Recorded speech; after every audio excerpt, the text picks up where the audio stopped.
overall, as I've progressed in my career, I've seen everything go digital.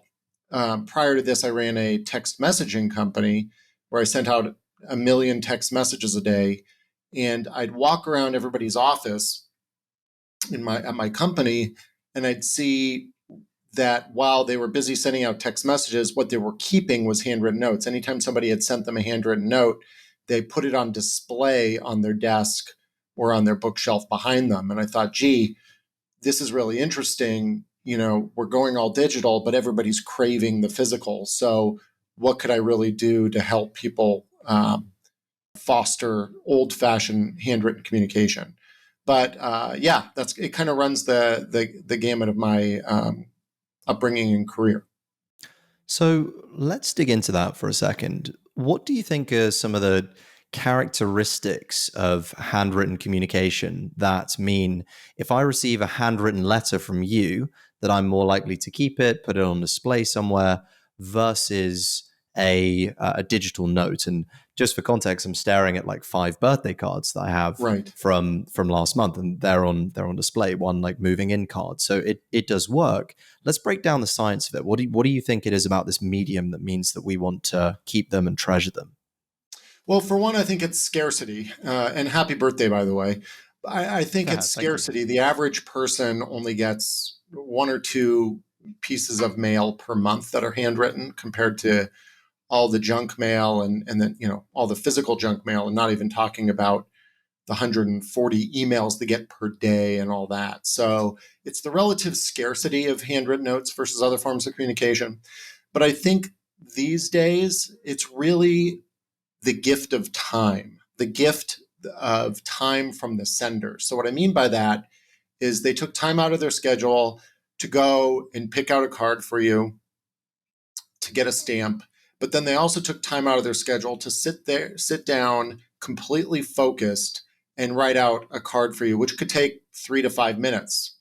It's precious time that they take out to make an impact with you.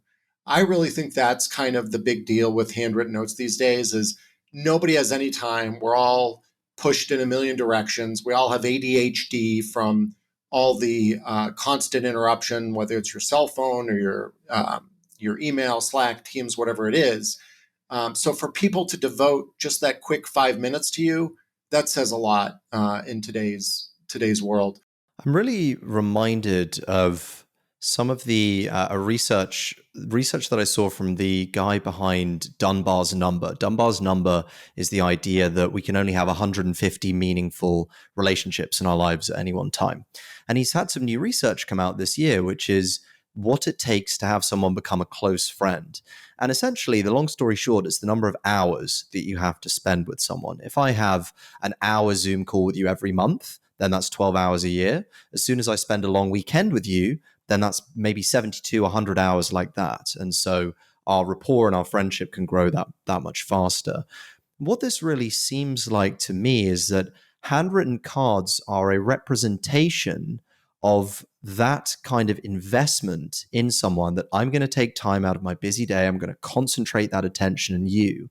And it makes people feel very seen, heard, and valued because, as you say, people believe they can't be automated.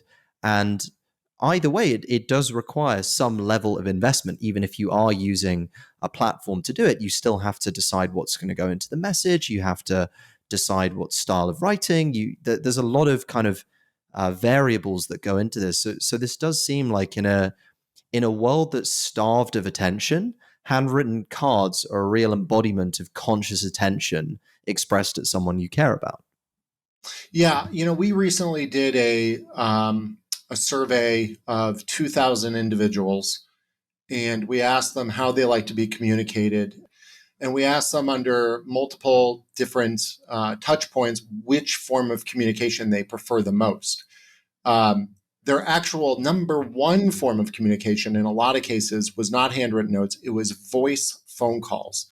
Can I ask, why do you think that came out number one? What is it about voice calls? I think it's the ultimate expression of focus, time, and personalization. I might be able to sit down and write 20 handwritten notes all at once, but for me to actually pick up the phone and call you, maybe that's a rarity these days where people aren't picking up the phone and calling. And if it comes from somebody genuine, where it's not just a telemarketer, I think people really appreciate having their sales rep or their customer service rep, account manager, whatever, give them an actual phone call and not blast out any form of communication at all. But then number two on that list was frequently handwritten notes because they find them not annoying, not invasive, highly personal, highly personalized. And people really appreciate that too. I've never printed out an email and stuck it to anything in a refrigerator or anything else, on display. Or maybe I have, but it's been very limited. I've certainly never taken a screenshot of a text message and printed it out. So it's really unique in that the handwritten note itself is the gift. We have a furniture brand here in the United States. They sell furniture online, and they have people calling up their customer service desks crying because they were so touched by receiving a handwritten note from the customer service desk.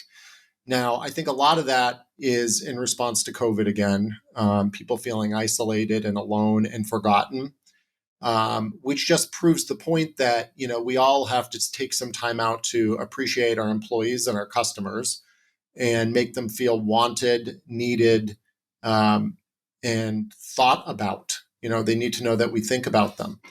We have another client who is a snack box provider for offices. So what they do is you can subscribe to their snack box, and then on a biweekly basis, they'll send boxes, or every 2 weeks, they'll send boxes of snacks to your office.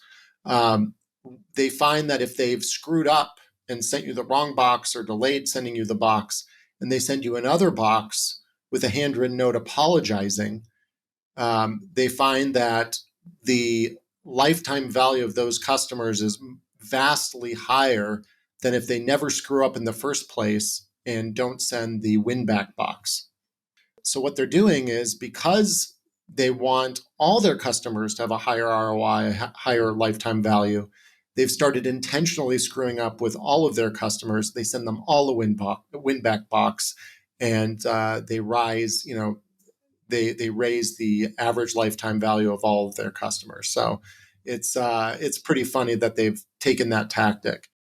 But really, the biggest use case we're seeing is just birthday and holiday. Adding 2 additional touch points where you make sure to get in front of them with a handwritten note, and there's a pretty high likelihood that handwritten note will stick around a little bit. That's a powerful proposition for businesses, whether they're B2B or B2C.